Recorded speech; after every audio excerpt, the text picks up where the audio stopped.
I looked at her and I was just like, I want her joy.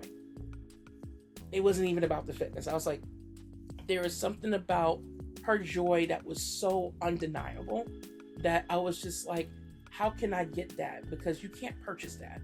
Me accomplishing first place in powerlifting is a big deal, but I feel nothing. I come in damn near last place and I feel everything because it's like, what stories did I collect along the way? Who did I pull in? What community did I serve? But I've been out there so long that I get to feel everything. Welcome to the Safe Space Running Podcast, where we're here to encourage, enable, and empower. And again, see, I just messed it up. I keep mixing up words, but I mean, it's all the same purpose. But needless to say, I am excited and honored to have today's guest. Latoya, how are you doing? I'm doing amazing. Good, good. Yeah.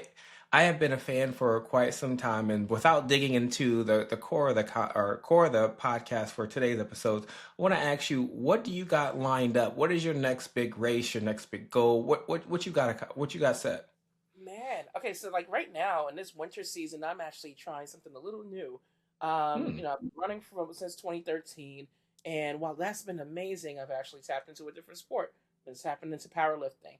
Mm. So as a back of the class kind of girl, with when it comes down to running, I'm usually like the last person out there. It is very weird to be in a different space as a powerlifter where I am coming in first and second place. Mm. So these days, I've been basically dedicating my winter months to basically lifting about 75 to 80% of the time, and then 20% of it has been to running. But it's Mm. been more of I'm using that opportunity to do like shorter races compared to what I typically do, which most people know me for road and trail marathons and ultra marathons. So right now, my biggest race on the calendar is actually with 26 Point True. I will be doing the half marathon with them, not the full marathon. If Mm. you've never done this race, it's a beautiful challenge, but it heavy on the challenge part. Oh. Uh, Oh. I think that people sometimes are like, "Oh my God!" Like the incline and at the Boston Marathon, it's a lot. I'm like, as a person who's done New York City Marathon, I'm like, honestly, New York City Marathon is personally harder for me than the Boston Marathon. I know the purists out there will probably create some kind of lynch mob off of me saying that. I really don't Mm. care. I really don't care because personally, I'm not a fan of Boston Marathon. But shout out to everybody who does it because that's not about shaming a race or whatever. It's Mm. just some of the politics that come with it, and sometimes the characters. But for me, what I love about the idea of coming that weekend is that this is kind of that underdog race that I really love. That is going to be Mm. champion that weekend, and they are blossoming. Like, and literally, this is a race that's the same weekend of the Boston Marathon, and it's like on a Saturday. Like this, it's already like Mm. sold out.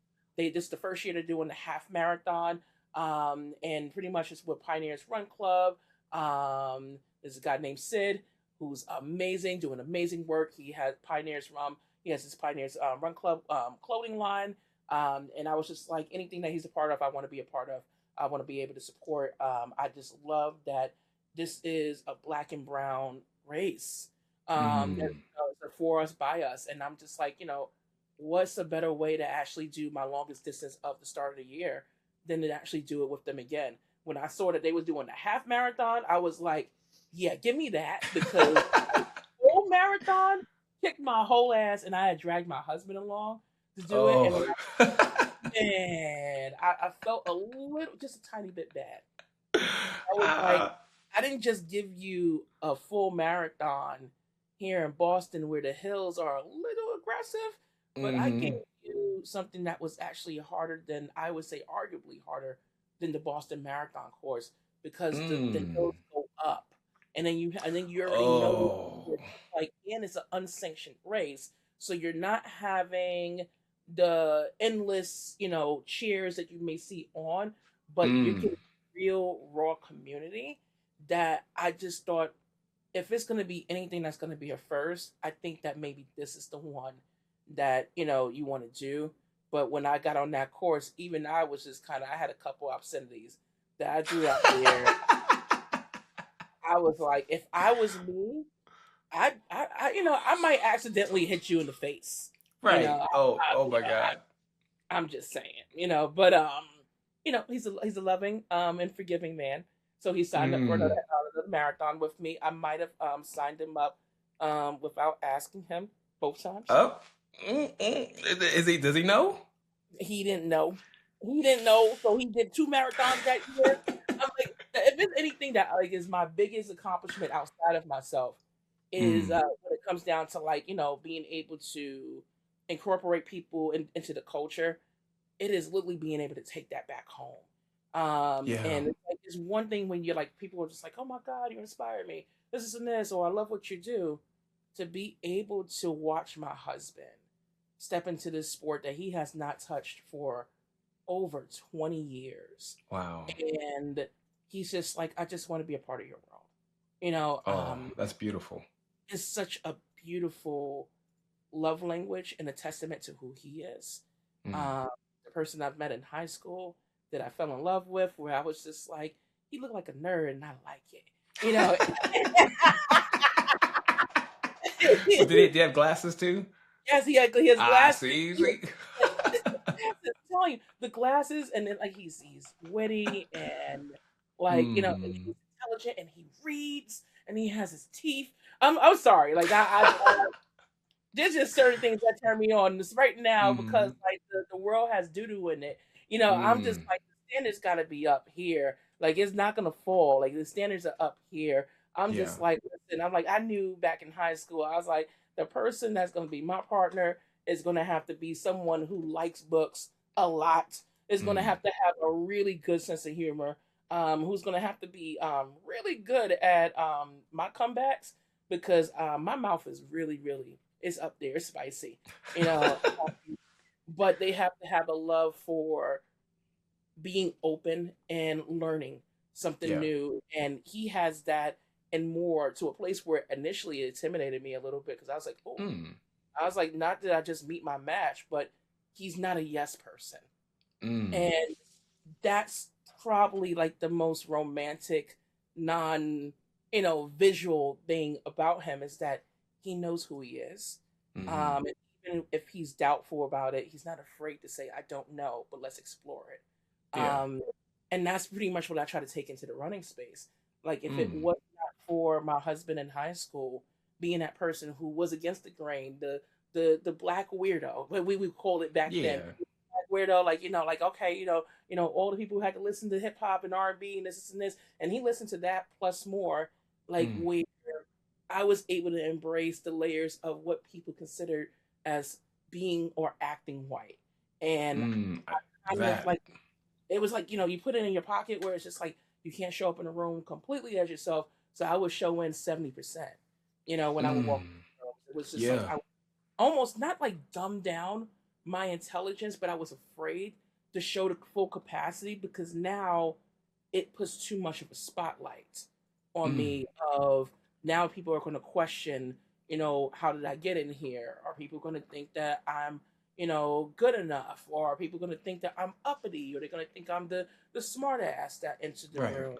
And I find that somehow that same attitude that I felt when I was in high school when I met him, that I feel like even as an adult entering the fitness space, it's like I never escaped it.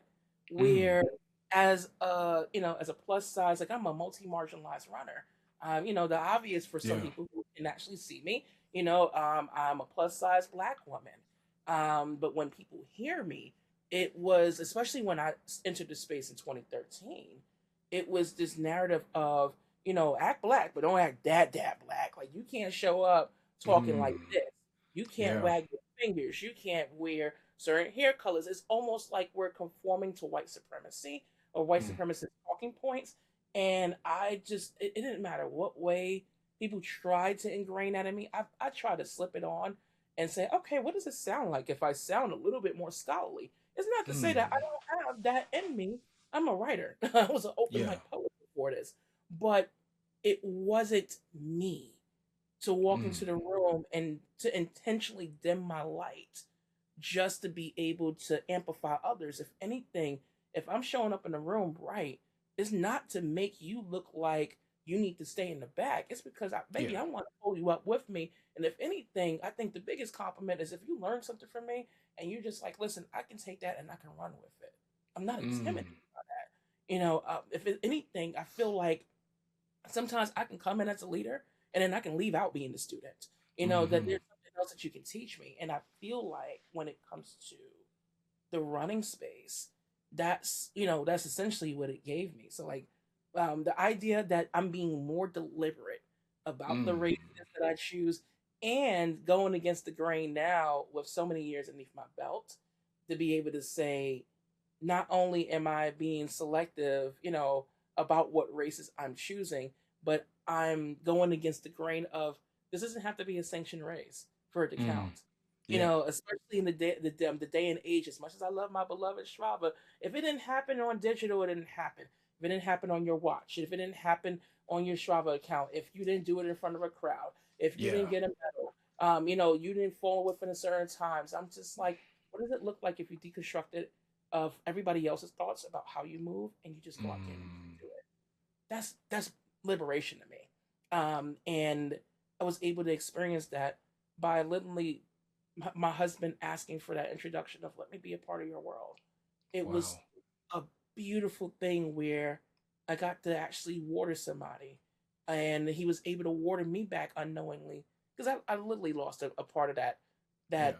wow factor in this space, and it's so hard to admit that, but Mm. I Yeah. did start to lose that wow factor once I started to go viral with my stories several times.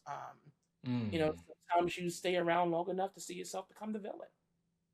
Look, you talking to me like a nerd, so that's listen. I know where that's from, Yeah. but I love that transparency about it because that actually perfectly goes into my next question for you. But I'll talk about there's something in particular I want to jump on it now before I jump into the next question.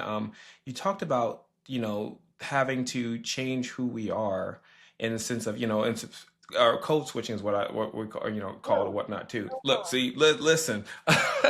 And I Rock know it. growing up myself, that was always a stigma. I didn't, like I said, I grew up with 107.5, one of our hip hop radios here, but a lot of times my music catalog is video game music. I'm a nerd through end and end. And it was always right. Like my hesitation was always, well, no one will accept me for that. Or, and even when I started doing costumes, it was like, well, you're already weird. No one, you had there's a post you had that I saw. It was like, black people don't run. And I remember seeing it in one of the art, I think it was the WebMD article.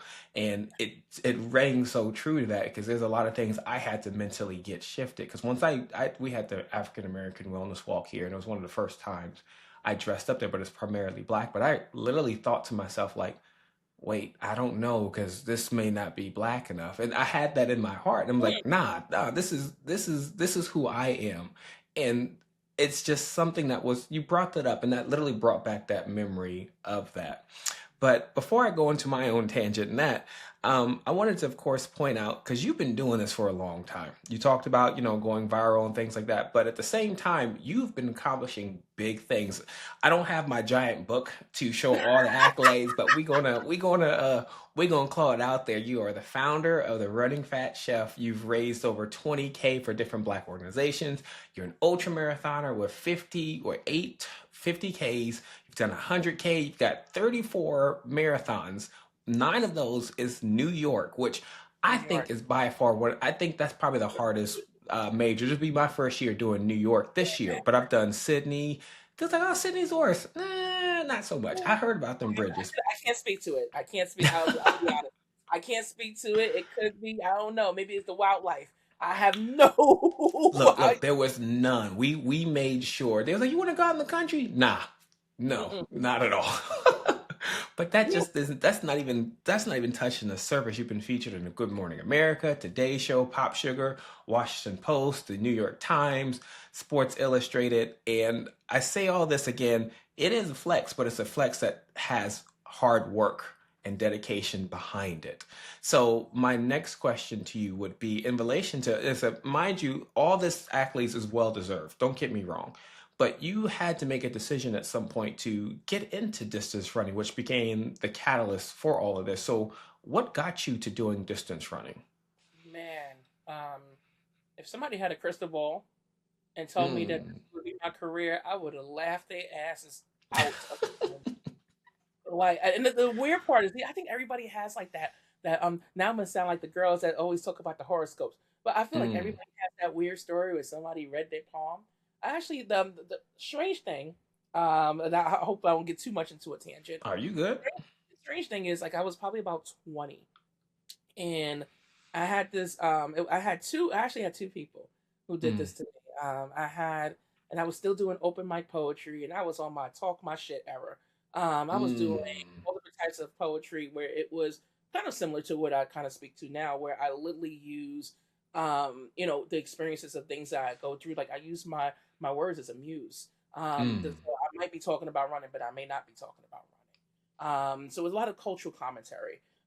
Was the thing when I was doing open mic poetry, and sometimes I would do erotic poetry. Sometimes I would just, randomly go in, and my poetry would sound like Samuel L. Jackson going to the mic. There's a girl like her MFers, you know, so Mhm. like it was this one particular night where they called it the Zodiac Lounge, Mm. and it was this little restaurant that's right like here I'm in Bed-Stuy, Brooklyn, and there's a place called Food for Thought Cafe, and this Mm. woman walks in and she's like, "Oh, I do readings, like she does tarot and the cards." And she looked at me and she's like, "You're skeptical, aren't you?" And I was like, "Absolutely am." I was Mm. like, "I know my family's from the South and they believe in a lot of things." I was like, "I don't play with that." And Mm. she's like, she's like, "You have a wonderful future ahead of you. You're gonna have a lot of things you're gonna have to work through." But she's like, "Once you get past it, I just hope that you see it through." And I was just like, "Okay, I'm a little curious." I was like, "I'm gonna slide you a little 20 and see what you talk about." And I was like, "What you gonna Mm. do? You gonna tell me to open up my palm or something?" She said, "No, I don't do things like that." She's like, "I'm just gonna tell you as is." And she was like, "You need to watch out for certain people." She's like, "The way that you speak life into people, but you need to learn how to speak into yourself." I Mm. like, you talking about somebody reading you for filth. That woman read me for filth of you really need to learn how to speak kindly to Mm. yourself, because you are so good at practicing doing that to others that you don't have any room for you. But the moment that you make Mm. room for you, that's where you'll find your success. And it was just like almost like my white rabbit was almost like chasing my own and defining my own success. And part of it, like she literally was, she just kept saying, "I just want you to lean into the uncomfortable." And she's like, "You're gonna find that at various points in your life, but it's gonna be something that's gonna stick with you for at least 10 years." And I was like, "Okay, cool, whatever." Rushed it off. She said a whole bunch of stuff that night, but I got a little spooked because some of the stuff that she was saying Mm. actually was happening in real time. Like she warned me about everything from health to even down to my dad passing, Mm. which it kind of tripped you out. But the thing that she always kept saying was, "Just because I say it doesn't mean that it's actually going to come into fruition." Appreciated that. Come back to the same place. I should have probably stayed out this cafe. But it's whatever. I come back in there and there's a guy in there this time, and he's like, "Would you like me to actually chart out, parts of your career?" And I was like, "Okay, y'all kind of weird in here, but I like it. Picasso, whatever, paint whatever you Mm. paint." And he was the person who said to me, he's like, "Whoever," he's like, "Your problem." He's like, "I see you getting married." This is before I got married, and I was like, "I'm Mm. not getting married." Like I was like, "I'm not getting married." And she was like, "Yeah, she's like, I see the possibility of two kids." I was like, "Okay, yeah, okay, sir, whatever, go off." But he ended up going into this whole thing of your words are going to lead you into a career of fitness. And I was like, who and Mm. what? Mm. He was just like, "You're going to find a way to connect the dots between your words, your love for culinary arts, and for fitness." I was just like, what do the three of these things have in common? Mm. You couldn't have told me, even with having someone damn near giving me their version of a crystal ball where they saw my life. Literally put those two conversations in the back of my head, And then fast forward, I ended up going into the culinary world. And it was actually after my dad passed.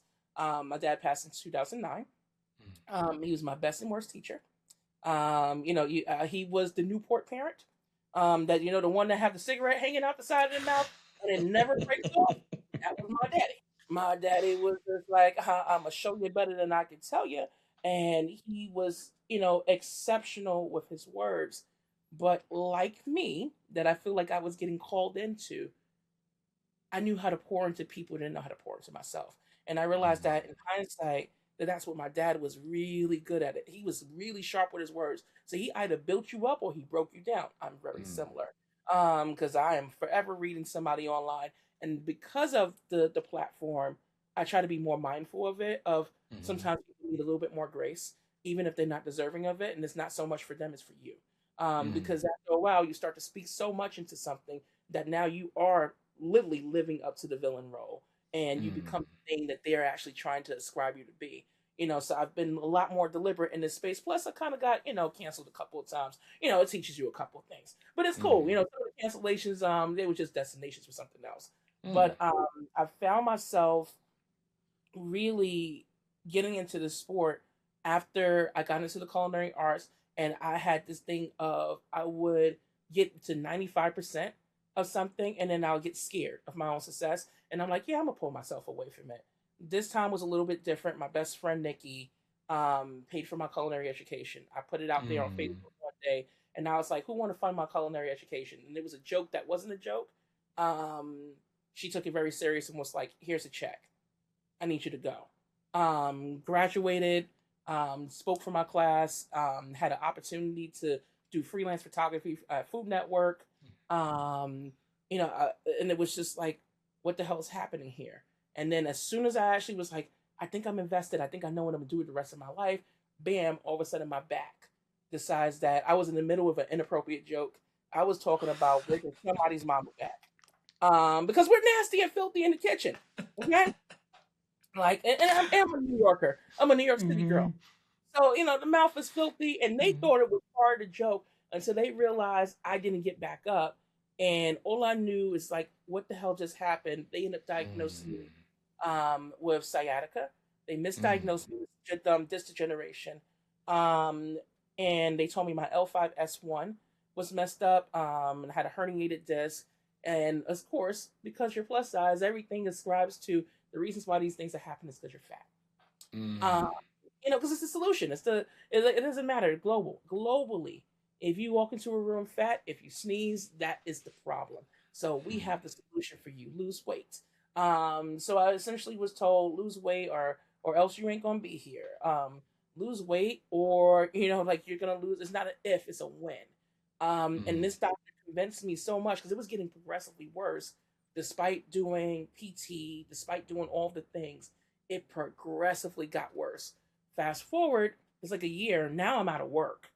Mm. Because disability is only gonna cover you but so much. And honestly, anybody that's had disability know how trash the checks are. So I decided I was gonna go back to I was gonna go back to school and I was gonna go for photography.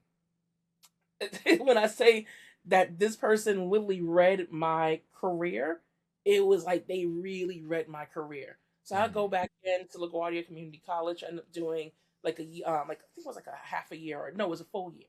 I end up doing LaGuardia. I still need to go back and just get my degree. Um, and while I was there, I was just like, I'm so tired of this PT stuff. I really just want to go back in the workforce. And I realized a lot of this was just exercise. It was like babysat exercise, and this is not to go against any physical therapist because what they do is very credible. But Mm. the facility that I was going to, they were not monitoring me at all. That I ended up having to go to Dr. Google. Then I started going to Instagram, and I ended up coming across this woman. She's a school teacher. Her name is Jen DeReamer. I'll never forget her name. She's an Mm. everyday person, and I didn't realize that she was actually selling the not the P90X, like the insanity workouts at Shauntay, Oof. Mr. Powerlifter. Now I'm like, I mean, now he's a powerlifter. I know he's a bodybuilder now, but Yep. he was the hip hop ads guy. And I was like, nah, baby. I was like, I got those DVDs sitting in the corner that collected dust. But because of how powerful a random person was on the internet, It was Mm. May 20. It was May 28th, 2013.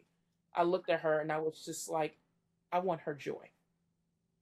It wasn't even about the fitness. I was like, there is something about her joy that was so undeniable that I was just like, how can I get that? Because you can't purchase that.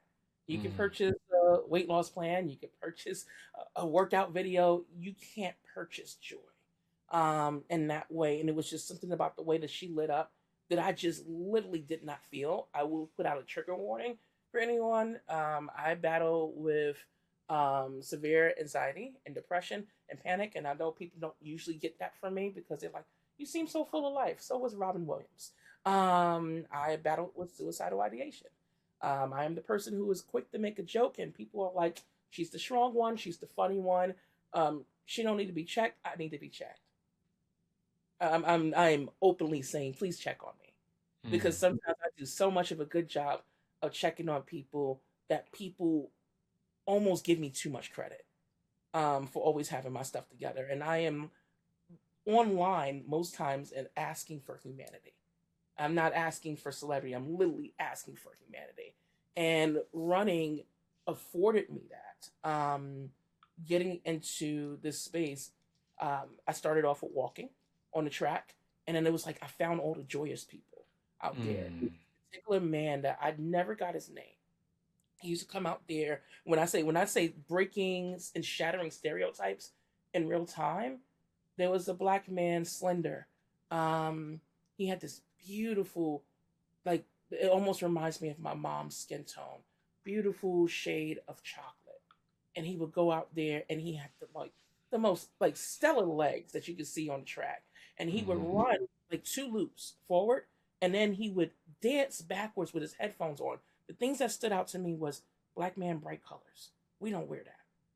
Black people don't run. They damn sure don't wear bright colors. You don't Mm. want you want to blend in. You don't stand out. I'm like, okay, but this man is breaking all these rules, and it was that joy. And like he would smile and he would give you a head nod, and then I started looking around, and I was just like, I'm the biggest person here, and then the insecurities kicked in. But I would see older people walking around, and just like, I mean, you come in long enough, you start to see the familiar faces. You Mm. go in there, and it's just like it goes from a head nod to a hello, then it picks up into a conversation, and I was just like, as the awkward black girl who Mm. throughout school was trying to find ways to mask and blend in, where it was like I would fit into pockets of community, but I didn't truly belong to a community, if that makes any sense. It Um, does. it was almost like you only show about 75% of your intelligence here. You only show about 90% of your humor here, but not realizing that it's a survival technique for people like me. Especially when you grow up in 80s, 90s, 2000s Brooklyn. Your humor could be the thing that saves your life. I'm a person who survived sexual assault from humor. Mm. It got me away from the person who tried to attack me the second time. Mm. So you realize when people ask me like, how am I so quick with my words? I'm like, trauma. you know, trauma Mm. is how I'm quick with my words, because it was literally my survival backpack that I wore everywhere. And in turn, when I was in the running space before I actually started running, it was like I can disarm here. You Mm. know, I can release my pressures or the anxieties of the world here, right here on this track. That's right here, like within the community. And then that track closed down, so I ended up going to another track. And at 6 a.m., next thing I know, I see like the happiest of black women. At 6 a.m. with no coffee, and I'm like, who the hell is this happy at 6 a.m. and where's my knife? Like, For you know, real. a little suspicious at that point. But it turned out to be Black Girls Run, and Mm. it was a group of like I want to say it was like no more than like 8, 9 people. And I just remember one of them just saying, her name is Stephanie, and she's like, "Hey, would you like to join us on the run?" And I was like, "Girl, I just signed up for a half marathon foolishly because a friend who I didn't at the time didn't get the chance to meet. He was a MySpace buddy. Now I'm taking it back. Ooh, MySpace that's buddy. oof. You already know that's a little throwback, a little bit of a throwback. So I Just a was little bit. this is when I was doing my open mic days. So I made friends with a guy that literally was in Slough, UK, and ended up moving into like closer into to like closer to London, and he's just like, if it's ever an opportunity, I'm just gonna meet you. And I was like, same here. We have a little bit of an age difference, but amazing personality, and his partner happens to be this dope poet that is known, like internationally known, Mm. amazing wordsmith, and he was like, I'm signing up for a half marathon. And I was like, if he signed up for a half marathon, I'm going to do it too. And I was like, I never ran a 5K. I only run for ice cream trucks. I don't know how this is going to work, but we're going to figure it out. And Right. I'm out here, I'm raw dogging it. I'm like, okay, we're going to figure it out. It was Black Girls Run that got my structure. They taught me Mm. breathing. They taught me how to open up my stride. I mean, I was down to a point where I was running 8:46. So like I know what a speed feels like. I know what it is to get that runner's high because it's like, oh baby, I'm flying. I'm like the legs are off the Hmm. ground. I can get the awesome pictures and everything.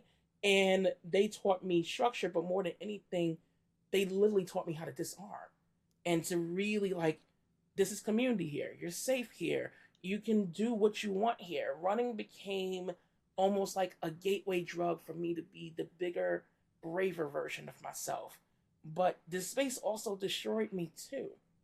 You know, like in ways, it was like it disarmed me to a layer where I was like, vulnerability is beautiful, but vulnerability with the wrong people, or sometimes when people will manipulate your stories, Mm. um, it could be something that could be taken advantage of.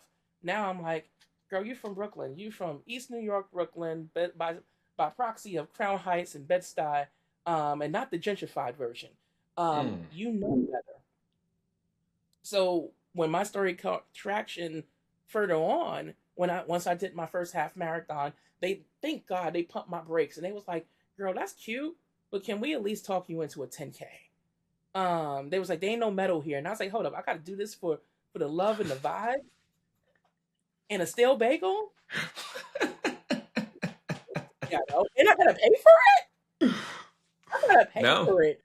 But they literally, if it was not for that particular race, I had my friend, her name is Ngozi. She ran the last 800 meters. I mean, I was in there, I was dramatic. I am a dramatic person. I'm Mm. hooping and hollering, oh my God, I can't believe I'm out here. No. You know, I just got the snot stash running. Like, I mean, I was like, I don't know if I can make it because I never ran Central Park. I realized too much of my training miles was on, like, you know, like it was on the comfortable areas. You get the flats or you get a little tiny bit Mm. of, but I wasn't trying to go no Central Park where the grills, that what the grills, the hills are way more aggressive. You know, you Mm. looking at Cat Hill, Harlem Hill. You know, you looking at Three Sisters. Like I was just like, who are these ghetto hills that keep meeting me here? And why y'all doing this to me? And I end up doing Mm. that race. And last 800 meters, once we get across, I ain't got my breath together. And this woman is just like, so when you gonna do your marathon? And I'm like, part of my expression. I was like, bitch. Wait, wait. Like, what? What? You What? just lose it, just throw that in there. Like, when you gonna do your marathon? I ain't gonna lie. I've done the same thing, so I'm guilty of it too. Right. And then I found myself signing my husband up for marathons. Mm. You know, like, you know, it's like, and he's like, I saw the suspicious email that came in, you know, talking about I'm signing up for a marathon. I'm like, hey, babes, we training for a marathon. And I was so sure he was, because he knows what he wants and he knows what he doesn't want. I was like, this man about to say no. I just wasted part of my money. He's like, I'm going to do it because Mm. if anybody's gonna train me in this, it's gonna be you. And I was Mm. like, don't worry about the pace. And it was the thing that kept me in this space. And even when the space started to kind of turn its head, it went away from me. Because sometimes I think that people love these underdog stories. And you know, like I was an underdog, you know, plus size girl from, you know, I hate to say it, like God, it's like it's just the stereotypes of black people don't run. You know, we Mhm. don't want to tell our stories because all my life I had to fight. All my life I had to fight, girl.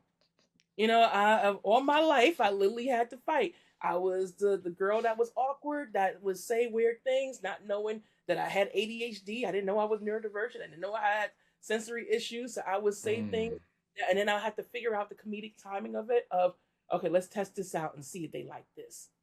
Okay, Mm. cool, safe here. Oh, wait, hold up. They're giving me the weird look. I was just joking. You know, then I had to play it off or whatever.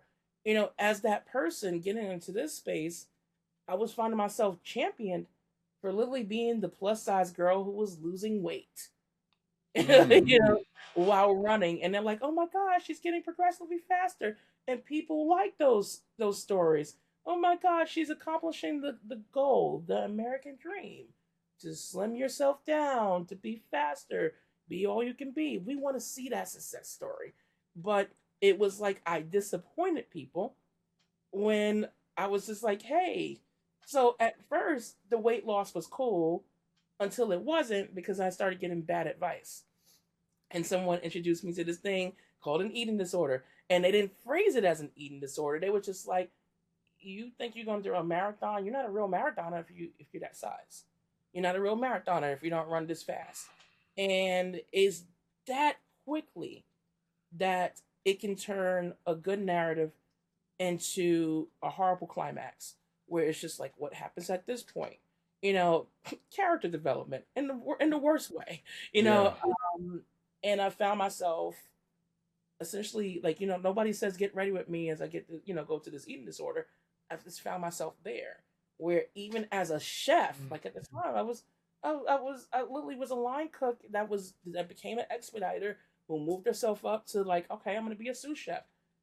It is weird to be in a space where your entire life, your work profession, involves seasoning and tasting food and going about the way to a place where I was starving myself. I was just like, okay, I had enough meals just from tasting food along the way. I'm gonna skip my lunch. Now Mm. after work, I'm gonna go to the gym, and I would go to the gym for like 2 3 hours.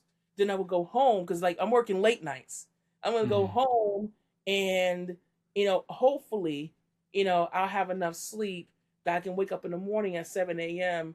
to bring my son to school because my husband's hours, he had to go to his day job or whatever. I was like, oh, it's cool. Then we were going through, because relationships go up and down.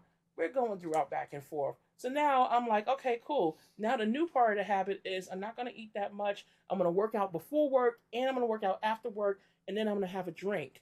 With my coworkers, that turned into a nasty habit where in the culinary industry, a lot of us have vices. Now, I personally, I was not a person who dibbled and dabbled in drugs. I was too scared of it because my dad had a drug addiction some damn Mm. near like 5 years before he passed. So you couldn't even get me to take a damn aspirin years ago. Mm. And it how bad my fear is. But when it came to alcohol, I was just like, oh, it's not too bad. I'm not an alcoholic. I'm just having it every day that I go to work. Like, oh, okay, Right. cool. This is now building up to two. Now it's building up to three. I will formally say I did not do AA. I just realized I had a damn problem. And it got to a place where I was just like, if I don't get control of this, I'm in trouble. By the time I went to work one day, I got on a train. It is like 10 degrees outside. I am taking off my coat. I am getting lightheaded, passed out. Then I passed out in the Mm. middle of the street. This lady, thank God for the helpers. Um, this woman saw me and she's just like, "You didn't look right from the train, and I followed you." And she's like, "Can I call the ambulance for you?" And I was like, "I gotta go to work. New York Spirit. We gotta go to work. We gotta make this money." You know, I'm making inside the restaurant. All I can remember is I saw a haze and I can hear somebody screaming. And it Mm. was my coworker because he said the way that I fell, I looked like I had died, and Oh. I think I had fell headfirst. Mm. Um, I woke up in ER, and they started asking me like this laundry list of questions. Thank God for the ER I went to, because I was working in Lower Manhattan, and he pulled in a team. Next thing I know, they're evaluating me for an eating disorder, and I was like, Black people don't have that. Sounds Mm. familiar. Mm-hmm. Stereotypes. These stereotypes of it does not fit my narrative because I'm Black. And when we think about anorexia nervosa, we think about someone who does not look like us because we're not in the advertisements. We're not displayed. Those stories are not being told. It's told from the lens of it's a skinny white girl, who's on this, and then we have these visuals, and then we're confusing anorexia for bulimia. Or, when we think about Mm. someone plus size and look like me, the first thing they think is, oh man, you are overeating. The eating disorder that you have is gluttony. You don't know how to put down the cheesecake. No, Mm. that's not the case. I can't like When I walk up to people, people now feel obligated to give me a lecture about one day you're going to accomplish your dreams. What are you talking about? What are we Right. talking about? Like, what are you prescribing me? I'm like, is this your first race? And then I started seeing that side of things. Once I started, Mm. the language started to change. It was like it went from being super positive to your disappointment, especially when the story got amplified. Got heckled at Mm-hmm. the New York City Marathon. At this point, I already had. I think I was working on my seventh and eighth marathon, and it was my first. It was like my first. No, it was my second 60K. So this is my 60K race. Second, this is my second ultra, and it was the race that they canceled. The New York Road Runners 60K. It was a Knickerbocker race. Um, New York Road Runners used to host this, and this in Central Park, the place that I love and hate. Mm. And it's 9 loops, 9 vicious loops. It's not full loops, but it's 5.2, and the other ones are like 4 miles, back to back to back. So you got 37.2 miles that you're doing in this park. And then I decided, oh, I could do Chicago Marathon, then I can do New York City Marathon, and then 2 weeks later or 3 weeks later, what's an extra 5 miles gonna hurt? Mm. It hurt me thinking about it. 5 or 10 miles, like it was actually really it was like 11.2 miles. Mm. What's so bad about an extra 11? Demons are in there. Mm. That's what the extra 11 miles are. They're demons. But like what I didn't know is I was pregnant at the time. Mm. And I was just like, I feel so off during the training cycle, and I'm starting to get a little bit of traction online, but it wasn't anything crazy. I created the blog, Running Fat Chef. Mm. Somebody pretty much they were writing me hate mail. With my little tiny account, only had like 1,000 followers, but it don't matter. You can have 50 followers and you can have 40 haters on there, and Mm. they didn't like the way I talk. Oh, you do all these workouts and this, and you still ain't lose no weight. And I would talk about their mama, their daddy, talk about their edges, talk about their great grandfather. Nothing was off limits. And then I would say, screenshot culture was worse. So I would screenshot it, put it on the screen. Mm. And I was like, yeah, running black. I'm running fat chef. I was like, since they was like, oh, she's running, she's fat, she's a chef. I was like, I like it. That's gonna be my blog. It was supposed to be Mhm. a blog, not a business, not an organization. It was just supposed to be a blog. And this thing turned into something that my friends were like, yo, Instagram only got but so many characters. Mhm. You should you should create a blog. And I was like, you know what, you absolutely right. That brings me back to my MySpace days. Create Mm. a blog, end up doing it. This thing picked up traction, and it just coincidentally happened to be around the time where I had a full blown mental breakdown. I didn't know I was pregnant, and I miscarried. Mm. And they was just like, "Oh, you have a vanishing twin." Never heard of it at that point, and essentially is when one of the babies dissolves, and the other one was supposed to be okay. Next day, I end up losing the baby. Mm. So like when it comes down to like regardless of what side of the coin you live in, healthcare is quality care. I probably wouldn't be here if Mm. it wasn't for my babies. Like I call them, even though they're not here, I consider them babies that could have been. And because of it, I ended up getting diagnosed with stage 4 rectal vaginal endometriosis. Mhm. Found out I had a whole bunch of fibroids. And it was the start of essentially what the weight gain was starting to come from. And it was just like, yeah, you have PCOS. Oh, hey, hold up, you got another infinity stone. You possibly have fibromyalgia because you're going through chronic fatigue. Oh, your iron is dipping. It's because you're bleeding too much. Mm. And I'm getting diagnosed with this, and I'm writing about it. And I've one of these. It was like 2 blogs that I put up that I wrote Lily in psychosis, um, of just basically saying I just don't want to do this anymore. I was like, Mm. I'm just gonna end out my year. I'm gonna run my races, and I'm gonna end out my year. The only reason why I stayed in this space was from all of those letters that came back. I wrote the story. TheRoot.com wrote me. I thought it was a heckler. Now Mm. I felt bad because I think I actually cursed this woman out, and I was just like, okay, this is bullshit. I was like, and the Root don't want no parts of me. This is before they kind of changed up their direction where they at Mhm. right now. I don't know what they writing now. I don't care how they feel about that. I don't care who hears that. At the time, they was just like, we're coming up with a new part of our website, and we would like to feature you. So originally it was supposed to be a feature. One of the things that I wanted to accomplish as a kid is I wanted to be a writer. Mm. Still do, still do. And I've been fortunate, thanks to them, they made that wish come through. Now the next big goal is, when will I write a book? I ended up writing this 925 word piece. They was like, "We'll pay you $200." I was like, "Oh, payday!" I'm like, I'm like, "Give me money, give me this money." I'm gonna take what I need. So I wrote it. They edited it or whatever. I set it and forget it. And it was like, "Oh, we're gonna let you know." The thing about the world of journalism that a lot of people don't realize is, once you let go of that article and they approve it, you may not know the date that it comes out. You may not even have control over the title by the time it comes out. And it may be botched to a place where it looks clickbaity. So all of a sudden I Mm. wake up one day and I'm like, "Wait, hold up, why the hell is my account? Why I got all these alerts?" I thought my phone was broke. And I was like, my phone won't stop going off. I'm getting anxiety because at the time I didn't have the diagnosis with ADHD, and I didn't realize I had like a sound issue. And I was like, "Oh my Mm. God, my senses are going off. It's giving me anxiety." And all of a sudden people was just like, "Oh my God, I read your article." I'm like, "What article?" I done forgot about the article, and I read about this time that I got heckled at the New York City Marathon. You have to understand, from my perspective, it's like, when you are so marginalized, sometimes a part of your brain goes off as a safety mechanism. So for Mm. me, getting the hate mail, after a while, it's a sink or swim kind of feel. I can wallow in this in depression from seeing, like, I mean, at that point, I think I was keeping count at one point. Wow.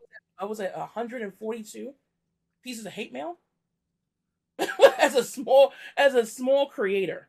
Right. Uh, and like, I've saw everything from, "No wonder why your son has type 1 diabetes. He has a whale of a bitch for a mom." It's the comment I'll never forget.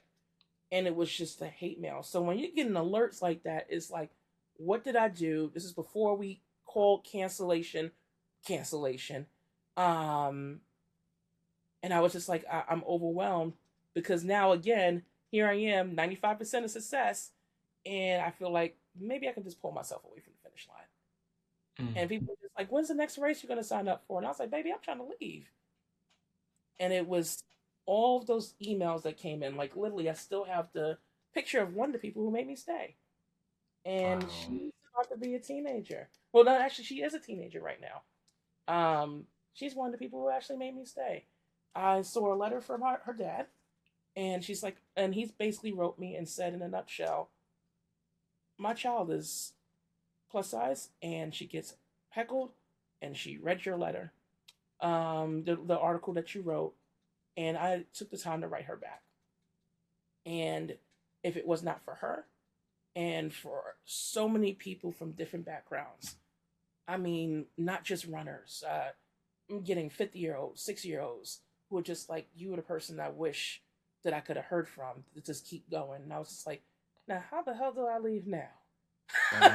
See, you didn't set yourself up. That's what that was. And I think that's what's so beautiful about the people that I witness that follow you, that, here where I'm based at. I know there's key people that people will talk about and they follow, and they talk about you with such reverence. And you said something that really stuck home. There's two things you said that really kind of solidifies, what your gift has been.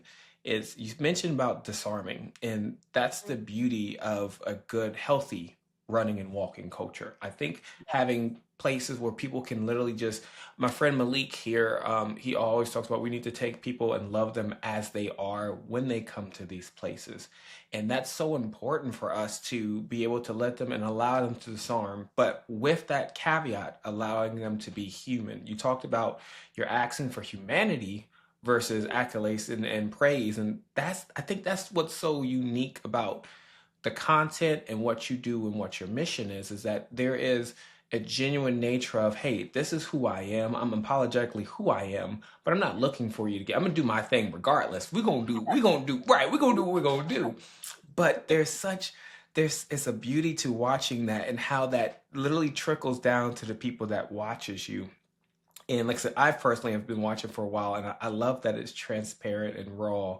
And I I'm still, you never, I love listening to people's backstory, especially yours, because you never know what people are going through and what they've gone through to get to that. Friend, we had just interviewed Sika. She said that the other day. Sometimes people Oh, don't really, right? That's my dog, but I she love talked her. about a lot of people don't really talk about, or they only see the end result, but they don't really account for what it took there to get there. And listening to where you came from the health scares, from the mental things that you had to get through, to you wanting to be at a place to where you can just exist as you without people. Look, I'm gonna say this before I forget. I was ready to fight when you was talking about getting the hate mail. Like, who we gotta pull up on? like, who we gotta roll up on for this? Right. But no, it's like it's so easy to judge and miss people's story without actually listening to it. But I think that's what's so beautiful about what you do. And one thing I love, or one thing I always make sure is that we always want to talk about people's stories, but we also want to thank them for what they do. You said it best. You often are pouring out into others, and I think your content, there's a lot of it that's motivating. And I hope that the good outweighs the bad, because haters gonna hate. I mean, that is what it is. They gonna do their thing, but Be I my can little assure you, right? Just they gonna. people gonna be people all day long. Like Right. those. That's the area that I think is like a. I'm gonna botch this quote up. 90% is out of your control. The other 10% is what you can control. And it's just like and this sounds like trash, but it is really, really, really true. And the thing is, we underestimate that 10%. Mm-hmm. Like the thing is, I'm not trying to create a cult community. Personally, I think celebrity culture is high key trash. And I Yeah. think that it's not just trash for the people who are just like, oh my God, that person, like they're the next coming of Jesus. No, I think it's trash because you put us on a pedestal. Because, and I mean, and sometimes it's weird to even include myself in that, but I realize that my story goes beyond social It does. media. Now that I've tapped into different areas, um, I think that sometimes that it doesn't even allow the person that's going to experience it to even celebrate themselves in real time. I am that person. I literally just finished a powerlifting competition yesterday, and I saw a video. We were sitting down on the sofa with my husband, and we were watching this other athlete, and he described it, my feelings to a T. And he's like, I got in first place, and I felt absolutely nothing. And Mm-hmm. that's what I sometimes will feel when it's an individual thing. If me accomplishing first place in powerlifting is a big deal, but I feel nothing.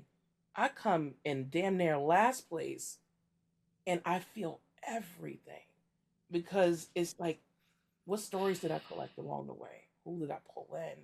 What community did I serve?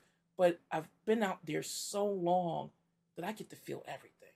And it's not just the wishy washy, get ready with me for 60 seconds as I botch up this story to tell you everything was great. Even though I threw up and, I pooped all over myself, it was amazing. It was all the vibes. No, I'm not going to give you that. You're gonna Mm-hmm. get even in those 60 seconds, I'm gonna tell you, baby, I had to fight tooth and nail. It's not a struggle story, it's an empowerment story. It's Mm-hmm. a learn from me story. It's a please don't do this while you're on your race story. Or it may be everything clicked today, but it's not guaranteed tomorrow story. But it's never to be looked at as I didn't train for this kind of story. And I think sometimes people interpret it as, oh my God, it took her, can you believe this woman had the audacity to take someone else's spot? Baby, the spot was always mine. Hey, That, look, that, look, that, look, look. that, what's for you is for you. The spot is always mine. So like the haters are not my seasoning. You're not even part of my collection as far as I'm concerned.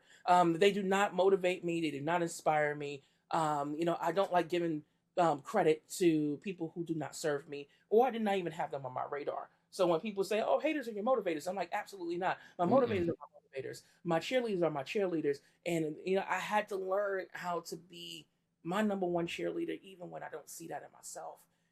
How can I pour this much humanity into other people when I can't pour that into me? And once that started to unveil itself, and I'm still a work in progress with it because Mm-hmm. I do have my days. People are just like, "Oh my God, you always seem like you're so positive." I'm like, "Baby, I don't have no problem with the weight, baby. All of this. Like when it was at Big Bertha 350 and she was golden and round and sexy, it was great. When I was at 160, I was still a little bit of a work in progress because mentally the like that weight loss and then catch up with me. But I am much more than just what you see and what you find palatable. I am much more than a six Mm-hmm. pack ab. I am much more than just sexy one pack that I'm kind of sporting. It is more of how do I feel about myself when I wake up in the morning? Did I do something good for me before I poured into these communities? Can I, when I go home, do I have somebody to celebrate it with? Because like I have like a behind me is a whole army of medals, and that's probably about 50 out of, not no exaggeration, out of about 200 plus because I've done Mm-hmm. over 300 races. But what sticks out to me sometimes are the 5Ks or sometimes the half marathons more than the 100K that I did because I can bring back the story of who did I meet there. Are we still in contact? Did I make a new friend? I've made some of the best friends around the world through this space. And Mm-hmm. it's allowed a person who felt like an outsider and still feels like an outsider at times to feel like I have home in different places of the world that I've never touched. That I know that if I go here, I'm protected. That I've built my own community. That I didn't have to ascribe to a certain thing. And I feel like that's what running and telling these narratives afford these hall passes to. It affords you access to not just learn and find your own and dig into your own humanity, but you get to actually listen long enough that you're actually finding out about somebody else's. This morning, I know this is going to sound like the weirdest thing. This morning, my husband reminded me that we exchanged a conversation in Germany with two skinheads. Do you understand how crazy that is to say as a black woman? Mm-hmm. That we were in Berlin, Germany, and this was literally we were on the train, and I just remember saying, "Oh my God, this is not real life." And these guys had opened up a bottle of alcohol, and I was, this is gonna sound crazy as shit, but I don't care. I'm just gonna say what it is. It's a story. I can't make it up. They were the kindest skinheads I ever met in my life, and I'm just like, the person I was before running would have been like, "Oh hell no!"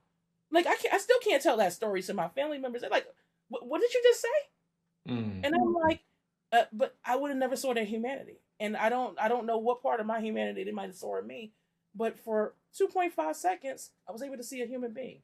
Do I agree with the idea that they probably hate my guts and they probably only tolerated me for a minute? I don't know. Now, all I know is it was just like, would I have been open to even entertaining the conversation? That's why sometimes I entertain my haters because it's not so much of I'm trying to get you to understand me. It's just sometimes I'm trying to understand where did it come from. And if I can't make any sense of it, it's something I don't need. I don't need to take somebody else's bad commentary with me everywhere. When people are just like, why do you respond back to these people? It's because now I'm listening to understand. Okay, cool. You don't like me. Cool story, bro. I took somebody else's spot, according to you, even though I did a 9+1 program to get into New York City. I Mm-hmm. took someone else's spot. I paid $265, which was not cheap to get here. I had to do 9 races and one volunteer entry, just like everybody else that did this program. But cool story, bro. But you're taking it away from the real athletes. Who's the real athlete here? Okay, cool. Now that I asked you this question, why do you not like me? I don't like what you represent. Okay, so what do I represent? Oh, you're promoting Mm-hmm. obesity. How did I promote obesity? Oh, you're walking around here moving fat, but don't you want me to move? Oh, but not like that. Oh, so you don't like the way that I move, but isn't the whole point is, if the running community, all you need is a pair of shoes and you can run, if it's really that easy, then why is it not that easy for me? Oh, but Mm. you gotta understand, you have a large platform, but you guys built me. Like, Look, look, look! You are you. He running out of excuses. He that. the accountability is a big word for Elmo. So now you gotta understand that I'm not self-made. I, I'm Mm-hmm. I am. I am a reflection of community. I'm a mirror. So whatever you give to me, I get to reflect right back at you. So again, explain to me, why do you not like me? Do you not like me, or you don't like the idea of me, or the idea that someone like me can thrive while being the underdog, being everything that you were taught and conditioned that someone like me is not supposed to take up space at this Mm. magnitude. And that is not my problem. That's a you problem. Now you go home and fix that, and you figure that out, and whatever crayons that you need to just tap on to figure out how to color in between the lines, you do that. But don't take that passive aggressive shit with me. And Mm. that's how I like to show up, and I like to contribute that to the world, where I don't give a damn what background you are. It doesn't matter if you are black, white, Puerto Rican, Asian. I don't care what your background is. I don't even care if you are my biggest hater. What I want for you is peace. I want for you to figure out and spend time into your humanity so you can stop fucking with mine. And that's it. You can't get any better than that. There's no other better way to phrase that. Like, I love that. Look, I'm petty, so that speaks. So I'm trying, look, I get it. I will be honest, because most people know I'm a pretty nice guy, but there's a petty side, and I'm Yeah. with you. Whether you gonna bring that energy, you get the exact same energy back. But I'm glad to look. I'm so glad though that there's, the people that I know aren't those haters for sure. But I have to. It'd be remiss of me to not acknowledge again. You've used your platform to, you said it best, where you said the ones you remember, you're finishing last, you have the most memories because of the stories you make, the community, the connections you make, the people you interact with. And I think that speaks a lot to the heart and nature of why I do believe that everything has a purpose and a place, and I believe that your story and the success you've had in that, and walking into that success, you've earned every single bit of that. It's not like it's a matter of things just plopped in your hands. You worked hard. And I think it's so, I love that for those probably listening and watching again, this is Women's History Month. Is, we often talk about, people who's made impact before, but I think it's important for us to take a moment and look at the people who's making impact now in our current generation, in our current time and space, because we could be doing anything with our time. And I have to make sure that we acknowledge you and pour into you the same thing you've poured into all of us as a community. You are such a power force in this community. And your story, your journey, your transparency has always been genuine and transparent. And I've personally been inspired to see people do difficult things. And look, one marathon is hard enough. The fact you got over here 34, none of those in New York, listen, I don't know how you did it, but I don't know either. but look, but it just shows that I love that you are unauthentically you in the acceptance of who you are as a plus size woman, and people you advocate for people of color, people of bigger sizes, indigenous people. You have that all on the Running Chef podcast or Running Chef website, things of that nature. You've always been representative of so many groups. To have them go out there, and you said it best, having joy in that. And I think that that's one thing you really try to bring out to others, and we see it. No matter what's his name, old dude talking about his kid, or you get, no, we ain't even worried about him. We worried about the Christians and the Ericas and the Heathers, the people that I know here that look up to you and see you as you are, crossing the finish line for a marathon and thinking to themselves, I look like her, I can do that too. And it takes somebody to be able to put that story out there. And the fact that you've done so has touched so many lives. And I, for one, have to thank you. And I'm sure other people would feel the same way. But generally, from the bottom of my heart, thank you for all that you do. I've truly had such a great time. And I can't leave this conversation without asking you my favorite question before we go.